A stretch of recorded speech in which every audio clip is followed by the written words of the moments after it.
The Martini, arguably one of the most famous cocktails of all time, but still one of the most controversial. Before you internet keyboard warriors start coming at me about my Negroni, I know it's not a Martini, I wanted a Negroni.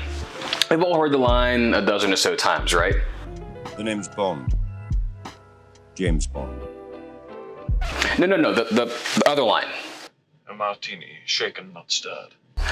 Boom, that's it. That's the one. That's the line. If you're like me, you've been wondering why over the course of 27 movies, 27 martinis, why Bond asked for a martini to be shaken, not stirred. Was it his way of impressing the bartender with his cocktail knowledge, his personal preference, or maybe just Bond being an asshole of a customer? Or maybe it was a little bit of all those things, but either way, the Bond franchise has won. There's no shortage of books, articles, videos, movies talking about what Bond enjoyed as he was dispatching some witty, articulate, European villain. In this episode of Black Tie Cocktail Guy, join us as we venture past the days of James Bond to get a first look at the drink that he made famous. And while you're at it, go ahead and hit that subscribe button.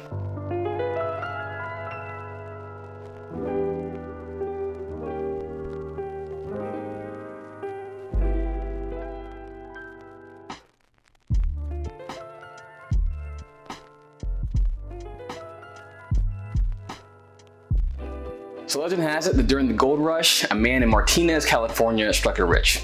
The man found gold. And like any person beset by immediate riches, he proceeded to waste the money on things like fine booze. The miner ran to his nearest watering hole and demanded the finest bottle of champagne that the bartender had on hand. Unfortunately, the bartender didn't have any left. Oh, that's how the story goes. So the bartender had gin, bitters, maraschino liqueur, and a slice of lemon, and thus, the Martinez special was born. Now, is this story true? Who knows? But the important bit here is that the Martini was officially born. And eventually, it was recognized in the official bartender's manual in the 1880s, making it over 130 years old, and cementing it in drinking culture. So this is where it gets cool. What was once an obscure drink became a household name. So much so that people actually termed the phrase 3 martini lunch. So you'd have these marketing executives on Madison Avenue going out to lunch, crushing 3 martinis, and then these dudes are going back into the office after having the martinis. Yeah, like 3 martinis going back into the office? Are you kidding me? I'd be hammered. Now, there's a huge debate, right? So it's either gin or vodka, or vodka, or I've had too many Negronis tonight. Sorry. Now there are 2 debates. Gin or vodka? And the last debate is, do you shake it or do you stir it? The martini made famous in Casino Royale by James Bond is, in my opinion, the best variation. The Vesper Martini, as it's called, includes gin. We're gonna use Broker's Gin, Solidnia vodka, or Stoli for short. I'm sure someone can correct me on the pronunciation of that. Thank you, keyboard warriors, and Lillet Blanc. Now, this is hard to find depending on where you are, you can substitute for Martini Extra Dry Vermouth.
That's good. That's good. So that's Bond's Vesper Martini, which brings us to the second point of contention. To stir or not to stir? So the famed creator of the Bond series, Sir Ian Flemming, was once asked why Bond preferred to have his martini shaken, not stirred. Flemming just simply said that he believed stirring the drink compromised on the flavor. So, naturally we were curious. Let's try it out stirred.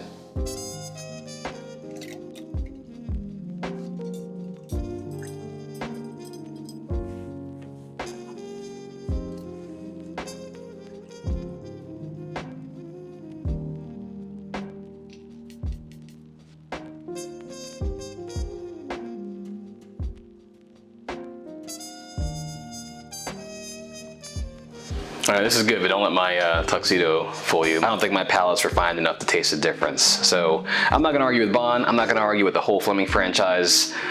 Shaken it is. And what's the deal with this glass? It's been called odious, impractical, and even miserable. And what is seemingly one of the worst engineered glasses of all time, the Martini makes no sense at first glance. Your drink just slides around haphazardly with the slightest bit of movement, and God forbid you start walking with this thing. So it's no wonder Bond toasted up at the bar once he had it in his hand. It's damn near impossible to instill fear in the hearts of your adversaries while you're gliding around the bar with a full martini glass. However, I digress. The history of the glass is surprisingly one based in practicality. The long stem separated the bowl of the vessel, thus ensuring the concoction wasn't warmed up too much from the drinker's hands. Even crazier is that the original glass had sides that were a bit more rounded, evidently inspired by the curves of Marie Antoinette's boobs. I'm not kidding, you can't make this stuff up. So fast forward a few bosoms later, and the design's evolved into this conical shape that we have here today. Now, some would say this modern martini glass with its wide rim helps the flavor expressions of the gin open up, more so than if it were more narrow glass. We're not so sure, but if you drop that knowledge bomb at your next cocktail party, there's bound to be some hipster that's gonna be super impressed by that comment. All debate aside, by now, both the drink and the glass have earned their place at the bar, even if ordering a martini means you're probably bound to spill a little bit. Just be sure to grab a cocktail napkin. Thanks for watching, make sure you subscribe, leave a comment in the section for me, and until next time, friends, cheers.